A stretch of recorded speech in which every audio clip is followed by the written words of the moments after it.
vamos a ver cómo la música se puede convertir en el principal elemento narrativo de una historia. En este episodio vamos a analizar Holy Week de The Atlantic. Soy Mariano Payela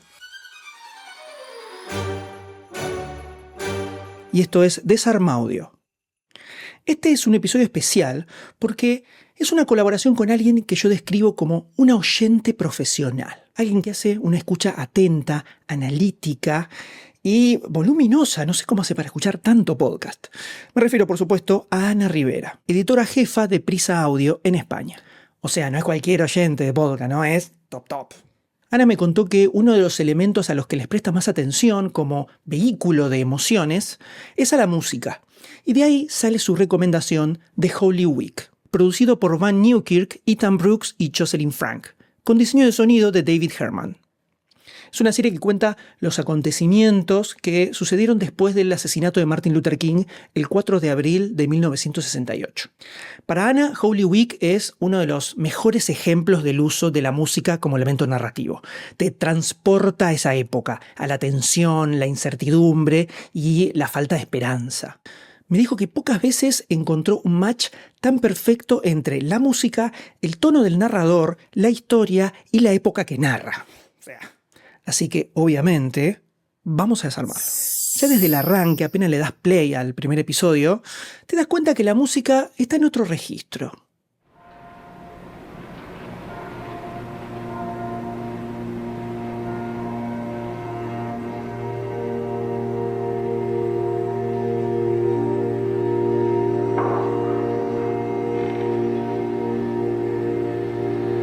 Escuchás esa nota y pensás, bueno, ahora se viene la melodía. Pero no, se interrumpe con material de archivo, que es otro de los elementos increíbles que tiene esta serie, y se establece como la identidad sonora de toda la historia. Just after 7 p.m. Eastern Time, Dr. Martin Luther King Jr. was shot on the balcony of his room at the Lorraine Motel in Memphis, Tennessee. A los 5 minutos más o menos se presenta el asesinato de Martin Luther King y vuelve a aparecer la música por debajo del host. Se siente como algo contenido, ¿no? Como medio lúgubre, medio de funeral, como algo que está ahí aguantando para no explotar. Y eso refleja perfecto el tono que tiene la historia. From The Atlantic, I'm Van Newkirk. This is Holy Week. Y ese sonido sigue hasta la presentación del episodio. Es más de 1 minuto donde se siente que la música está tratando de ahogar a la narración. Pero lo más importante es que no es un sonido perfecto. Part 1. Rupture.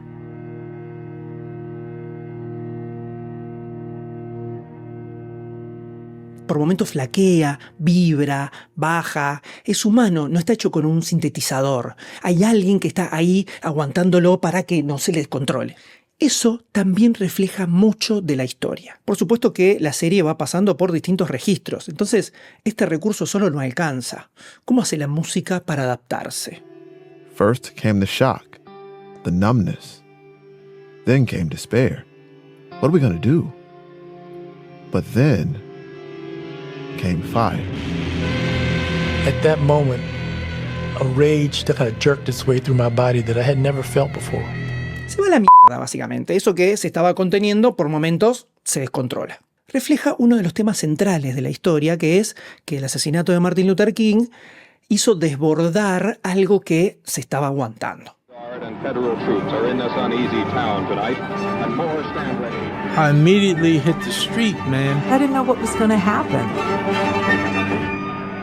After King was assassinated, black neighborhoods erupted for days. Esa transición final con la sirena, por favor, qué belleza. Es una música que arriesga, que tiene identidad, que tiene fuerza. No es una marimba genérica.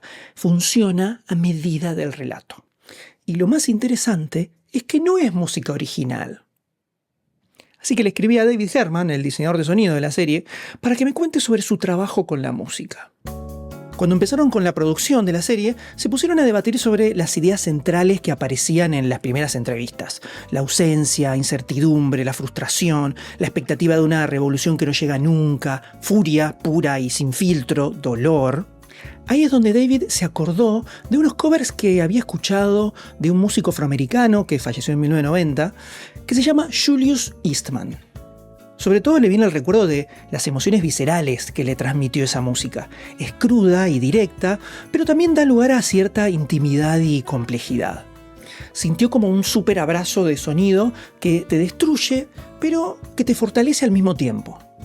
Entonces hicieron que la música y la historia avancen en paralelo. Son dos caminos diferentes que llevan al mismo destino. Y según David, en el espacio entre esas dos rutas, la imaginación del oyente también puede construir su propio camino. La misma Ana Rivera lo resumió muy bien cuando me recomendó este podcast. Te emociona pensar en todo el trabajo que hay detrás de usar la música de Julius Eastman. Y lo más increíble es cómo se la apropian para que se convierta en una pieza fundamental de la narración. Y cuando le das esa importancia a la música, podés crear algo tan poderoso como esto. ¿Escuchaste algún podcast donde la música narre como en este? Déjalo en los comentarios o mándamelo a escucho@desarmaudio.com. Desarmaudio es un proyecto multiplataforma y está disponible como podcast, video o newsletter. Encontrá todas las opciones en desarmaudio.com. Soy Mariano Payela. Hasta la próxima. Desarmaudio, escuchando más allá de lo evidente.